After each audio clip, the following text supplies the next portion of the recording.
ساتھی ہوتا ہے، ایک رفیق ہوتا ہے، اور میرا رفیق اور میرا دوست جنت میں حضرت عثمان غنی ہوں گے۔ حضرت عثمان غنی رضی اللہ عنہ اجمعین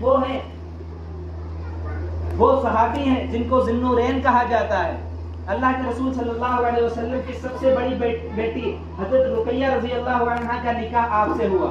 ان کا جب انتقال ہو گیا، اللہ کے نبی صلی اللہ علیہ وسلم نے اپنی دوسری بیٹی حضرت ام کلثوم رضی اللہ عنہ کا نکاح ان سے کر دیا، اسی لیے ان کو ذی النورین کہا جاتا ہے۔ اور اللہ کے رسول صلی اللہ علیہ وسلم نے فرمایا تھا کہ اگر میری 40 بیٹیاں ہوتی، میں ایک کے بعد دیگرے حضرت عثمان غنی رضی اللہ عنہ اجمعین کے نکاح میں دے دیتا۔ حضرت عثمان غنی رضی اللہ عنہ وہ صحابی ہیں جس وقت مدینہ کے اندر بھوک کا عالم تھا، قحط سالی مسلط تھی، اس وقت حضرت عثمان غنی رضی اللہ عنہ اجمعین نے پورے مدینے کو کھانا کھلایا ہے۔